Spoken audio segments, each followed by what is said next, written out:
The United States Navy just destroyed 120 Iranian warships, 2 carrier strike groups, 8 Aegis destroyers, $40 billion worth of the most powerful naval fleet ever assembled. Missiles that can track a target the size of a basketball from 100 miles away. The full, crushing weight of American sea power pointed at one narrow strip of water, and the Strait of Hormuz is still closed. Over 3,000 ships sit anchored in the Gulf, going nowhere. 250 oil tankers float in place like a traffic jam with no exit. The global economy is bleeding $40 billion every single week. The Navy did not lose a single ship. It did not lose a single fight.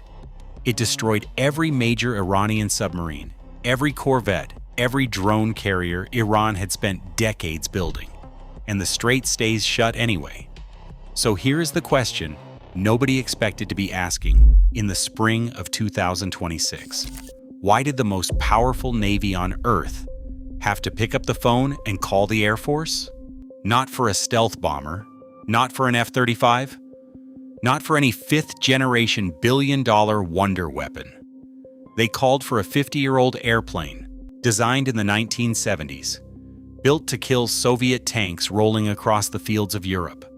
An airplane that Pentagon officials spent years calling outdated and ready for the scrapyard, right up until the moment they needed it, more than anything else in the entire American military. This is the story of how a Cold War relic called the A-10 Warthog solved a problem that $40 billion of modern naval firepower could not. And what that tells us about how wars are actually won. The problem. No warship could fix to understand why the Navy struggled. You need to look at a map of the Strait of Hormuz and think carefully about what you see. The strait is 21 nautical miles wide at its narrowest point. But the actual shipping lane, the channel where tankers must travel, is only 6 nautical miles wide. 2 miles for ships heading in, 2 miles for ships heading out, 2 miles of buffer between them, 6 miles total, smaller than most cities. Now put yourself inside that corridor in early 2026. Operation Epic Fury has been running since February 28th. The United States Navy has been winning every single battle against Iran's regular fleet. By mid-March, U.S. Central Command Commander Admiral Brad Cooper publicly stated that United States forces had destroyed more than 100 Iranian naval vessels. The big ships are gone. The submarines are gone. The major surface warships are gone. So why is the strait still closed? Because Iran did not build its strategy around big ships. Iran built its strategy around small ones. The Islamic Revolutionary Guard Corps Navy operates more than 1,500 fast attack craft. These are not warships. They are speedboats made from fiberglass and composite materials, most weighing under 15 tons. The slowest ones run at 50 knots. The fastest push past 70 knots. Each one carries an anti-ship missile with a range of over 30 kilometers. And they cost somewhere between $50,000 and $500,000 each. Iran's battle plan is simple.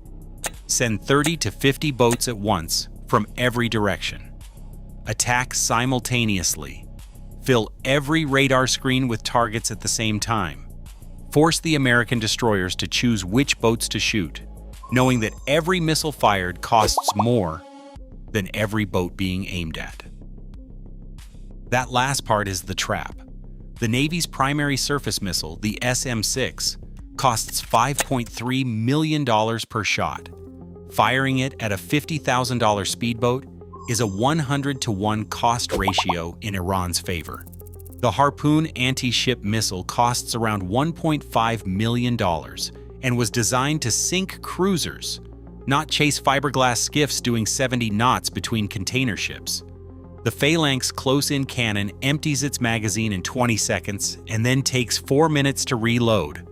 And the FA-18 Super Hornet, the carrier's primary strike aircraft, screams through the shipping lane at over 500 knots, meaning every object on the surface below stays in the pilot's field of view for less than 2 seconds. At that speed, telling the difference between an IRGCN attack boat and a Kuwaiti fishing vessel among 3,000 civilian ships is essentially impossible. The Navy's toolbox was built for the open ocean, high-value targets, long-range precision strikes, blue water warfare. The Strait of Hormuz is 6 miles of brown water crowded with cheap fast boats hiding among thousands of civilian ships. The Navy brought the right tools for the ocean and found a completely different problem waiting in the corridor. Sitting in a hangar in Jordan, already forward deployed, was the answer nobody expected. What the Warthog actually does. Most people know the A-10 Warthog as an ugly airplane. It does not look fast or elegant. Its nose is enormous. Its twin engines sit high near the tail.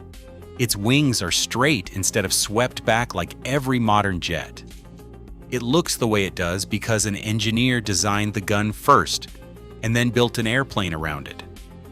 The GAU-8 Avenger cannon was designed first. Everything else was built to carry it, aim it, and bring the pilot home in one piece. The cannon has 7 rotating barrels and fires 30mm rounds, almost as wide as a golf ball, at a rate of 3,900 rounds per minute.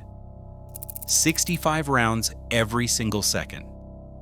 The aircraft carries 1,150 rounds in a drum, roughly the size of a Volkswagen Beetle.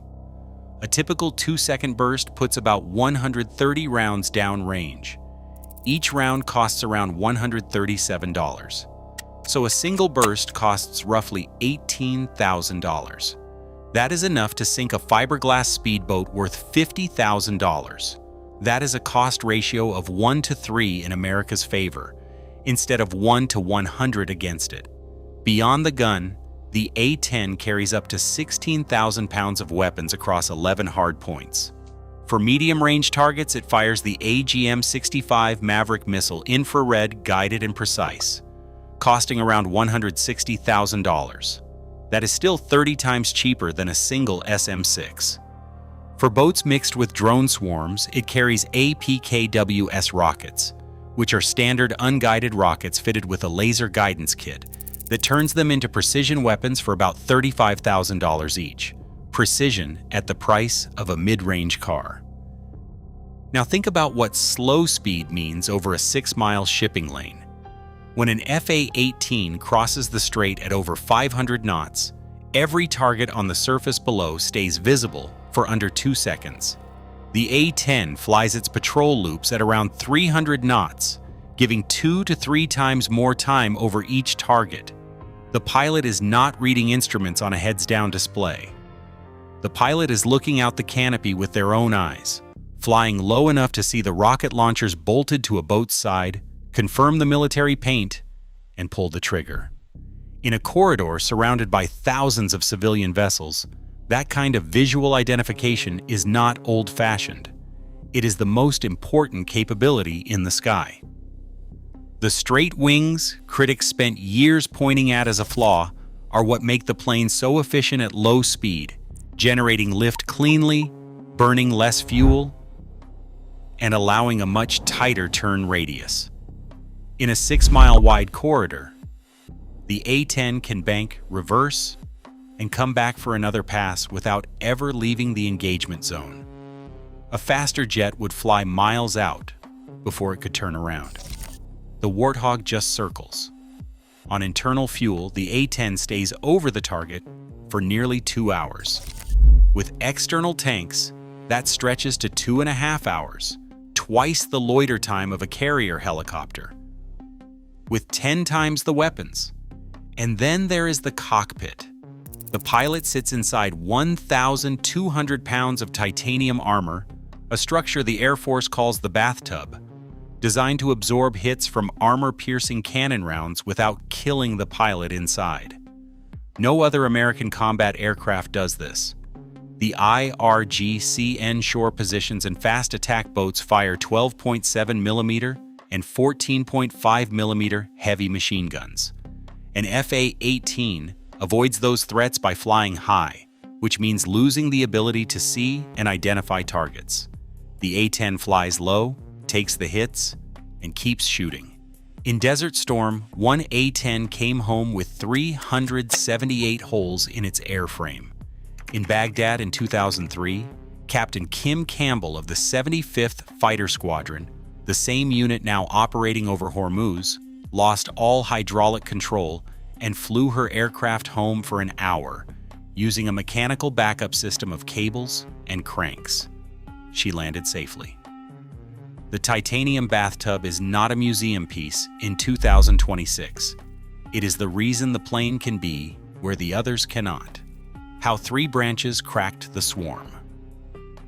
On March 19, 2026, General Dan Kane, chairman of the Joint Chiefs of Staff, stood at a Pentagon podium and confirmed what military observers had been watching for days. He said the A-10 Warthog is now in the fight across the southern flank, targeting fast attack watercraft in the Strait of Hormuz. On that same day, Kane confirmed that AH-64 Apache attack helicopters, Army aircraft, had also joined operations over the southern flank. By March 30th, 12 additional A-10s arrived at RAF Lakenheath in the United Kingdom, transit staging toward the Middle East with more to follow. The fleet was growing because the approach was working. What Kane described was not just one airplane doing one job. It was a 3-layer system, 3 branches of the military operating simultaneously over a single 6-mile corridor, each one covering the gap the others leave open.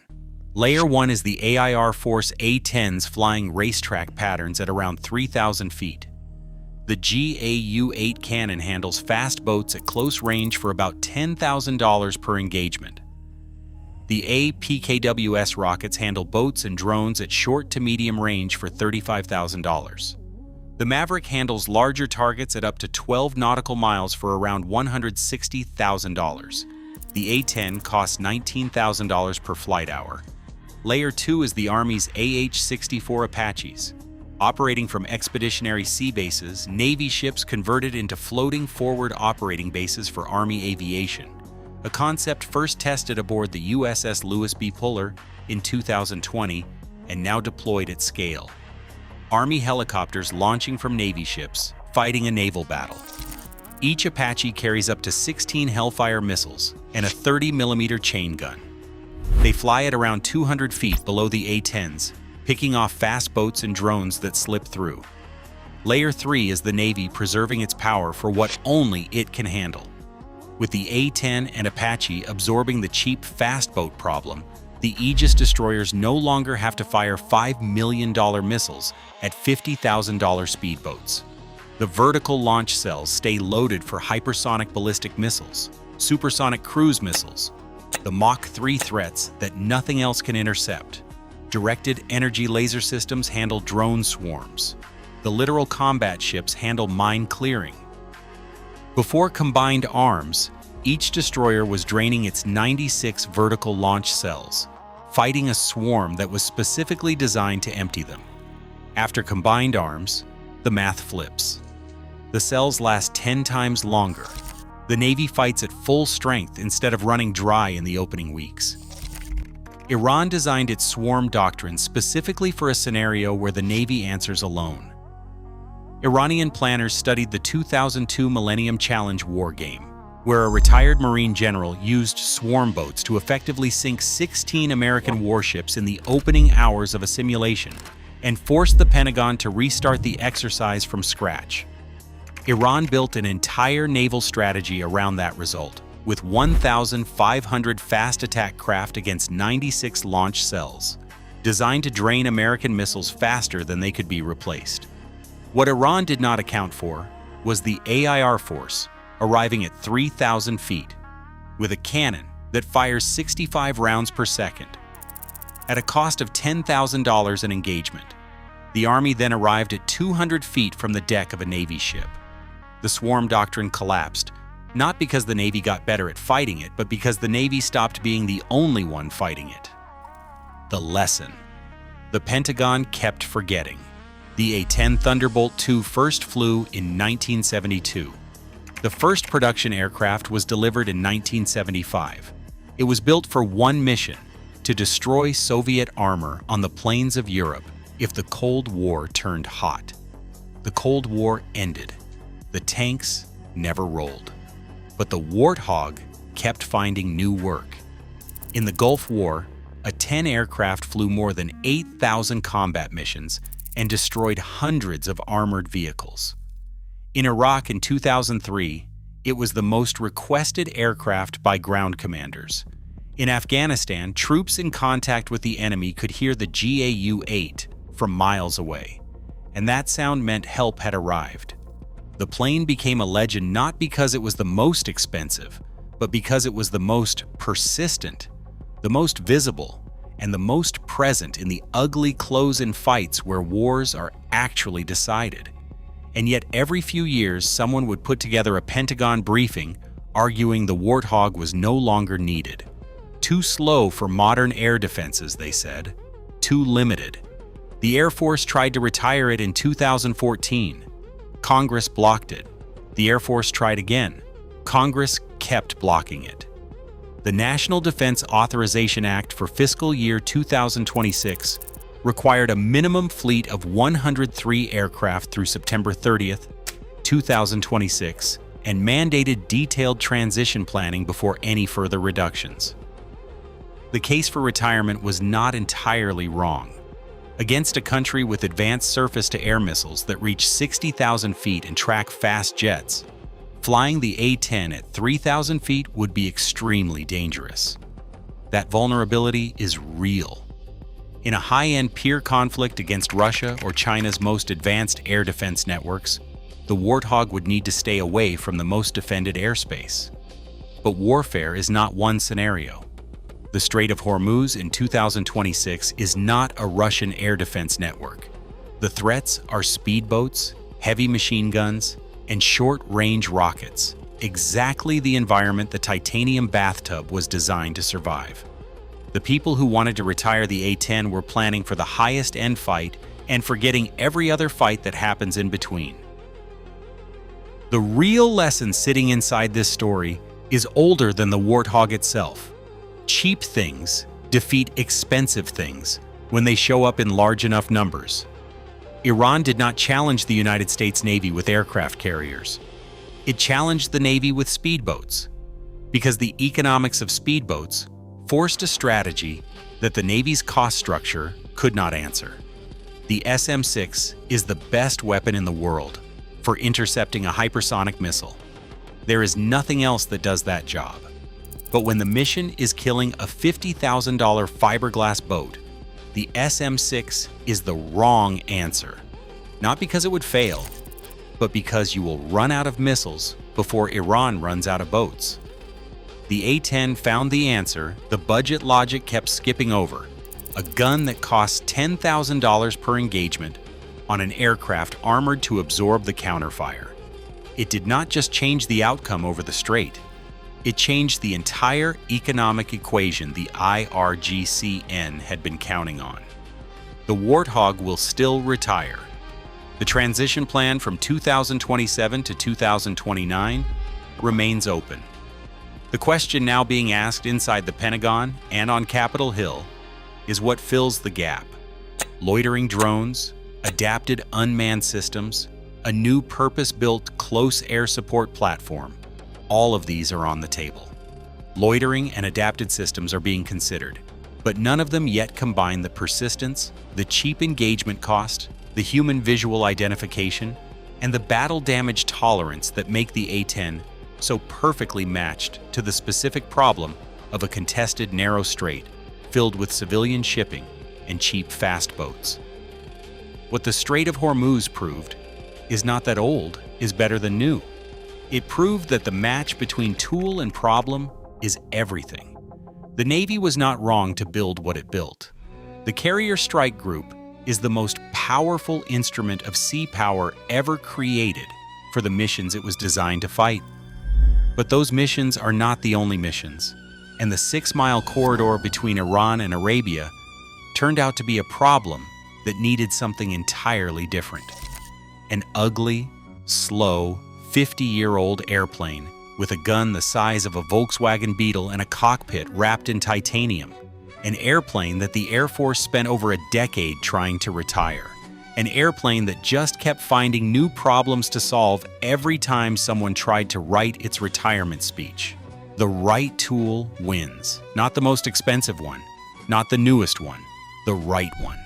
And in 2026, over 6 miles of the most contested water on Earth, the right tool turned out to be the Warthog.